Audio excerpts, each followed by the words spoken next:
અમદાવાદના નારોલથી વિશાલા વચ્ચે બ્રિજની કામગીરી પોલીસ કમિશનર GS મલિકે પીરાણા 4 રસ્તાની મુલાકાત લીધી। પોલીસ કમિશનરે ટ્રાફિક પોલીસની કામગીરીની સમીક્ષા કરી।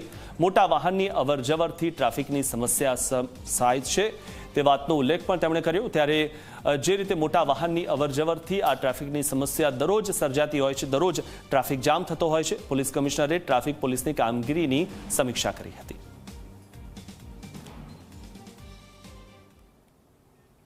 अपने अहमदाबाद में क्राइम और लॉ एंड ऑर्डर बधी अपने काबू हेठ है। अपने में हमें ट्राफिक ने अपने प्रायोरिटी आपी रहा छीए।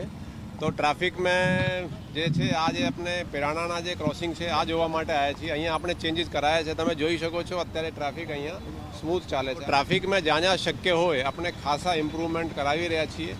आ पछी एक पेलेडियमना पण इश्यूज छे, त्यां आवतीकाले विजिट करीने त्याना पण चकासणी करीए। टूंक में आ है कि अमुक कटो बंद करी अने अमुक नवा कटो शुरू करीने केवी रीते ट्राफिक ने स्मूथ करी शकाय आ हवे अपने प्रायोरिटी में लीधा है। ट्राफिक की स्थिति तमे जुओ तो थोड़ा अपने ट्राफिक ब्रिगेडना पण लगभग 450 जे रिक्रूट कर्या हता ए लोगोए जॉइन कर्या छे।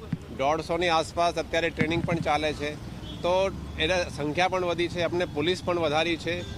खास કરીને સુભાષ બ્રિજ જે બંધ થયા પછી થોડી પ્રોબ્લેમ અચાનક વધી ગઈ હતી, પણ અત્યારે તમે જોઈ શકો દરેક જગ્યાએ ખાસા સ્મૂથ ચાલી રહ્યા છે અને આપણા DCP ઈસ્ટ મિસ્ટર નરેશ કંજરિયા ખાસા મહેનત કરી રહ્યા છે, ઘણા બધા એના ઇમ્પ્રુવમેન્ટ કર્યા છે।